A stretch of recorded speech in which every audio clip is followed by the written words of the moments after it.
Hi everyone.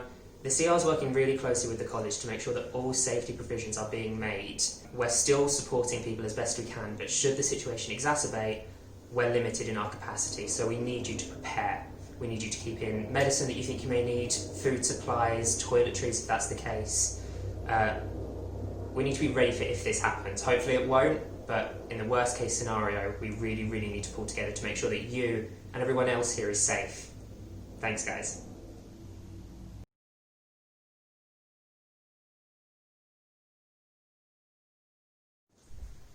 Hi everyone, I'm Charlotte. I'm one of your tutors here in college. So as coronavirus cases start to rise and as we get the usual winter sort of colds and flus, it's likely that more and more of us will have to self-isolate for a period of 14 days or perhaps more. So there's a number of things that we can do to prepare to make self-isolation not too bad.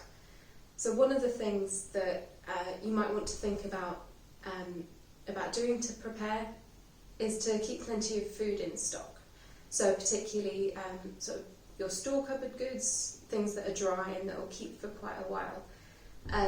Think about what sort of things you might want to eat if you're going to be stuck at home for a couple of weeks. If there's room in the freezer, you could think about preparing some meals or keeping some frozen food in stock if that's an option for you. It's also really important to make sure that you've got a good stock in of any prescription medications that you take. So if you can, try and keep a 2-week supply in at all times, and your GP should be able to help with sort of renewing prescriptions just to make sure that you've got plenty in stock and you're not going to run out.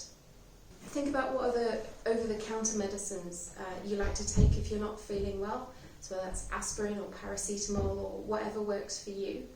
Make sure you've got a good stock in of those because they'll help your time in self-isolation be a bit more bearable, especially if you're feeling under the weather, whether with COVID or something else. So if you're in college accommodation, you'll have access to cleaning supplies in the shared kitchen area. So you can use those to help keep your space clean because the cleaners won't be able to go into your room while you're self-isolating. If you're in private accommodation, just make sure you've got enough cleaning supplies in stock that you're not going to run out and that you can keep your space nice and clean and hygienic. On that note as well, make sure you've got plenty of sort of personal hygiene products in. You don't want to run out of shampoo partway through your isolation. It's really important that you know who you need to contact in your department, so whether that's your supervisor, your course coordinator, or your department administrator, make sure you know who you need to contact in your department so that if you do need to self-isolate, you can let people know straight away. Particularly if you're a grad student and you're doing any research in your lab spaces, make sure you know who you need to contact. So some of that should be in any risk assessments that you've had to fill in for your department. For undergraduates, you'll want to contact your director of studies as well, just to let them know that you're isolating, and then they should help inform you on who else you need to contact in your department. But all of that information should be available. Please do let reception know if you're isolating. There are a number of things that college will do to help you and to let you and your housemates know that you're in isolation, and all that information will be coming shortly. So self-isolation can be quite tough. You can get quite bored, I think, if you're on your own for 2 weeks. So make sure you think about various things you might want to have with you. So you want to make sure that you have something to do when you're self-isolating. It's good, I think, for all of us to have a little bit of time away from our screens as often as we use those and as important they are to communicate with everybody. So maybe think about getting in some books or some art supplies, anything that you might want to do to keep yourself occupied and to give you something to do. If you're in college, we may be able to help and you can nominate somebody to collect a delivery for you from reception. But if case numbers start rising as they did before, then there may be delays in delivery. So you don't want to be relying on getting stuff in from outside. You're as well to be prepared and just have something nearby that you can use. In terms of your work materials, think about whether you want to have any practical handouts or any lecture notes printed out.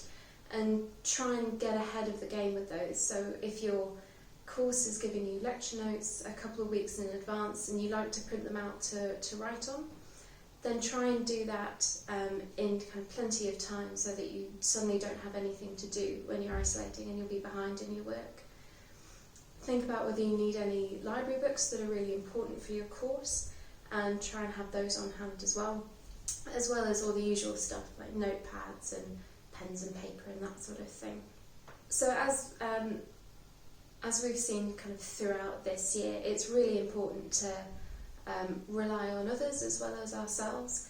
And so what you might want to think about doing, and I'd advise that you do it now, is that you find a few people who you can exchange contact details with. So they might be people in your corridor, people in your building, or people who just live nearby.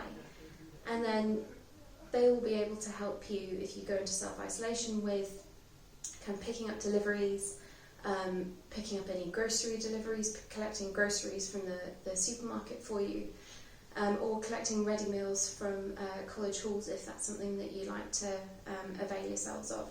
And of course, if they go into self-isolation, you could provide the same service for them.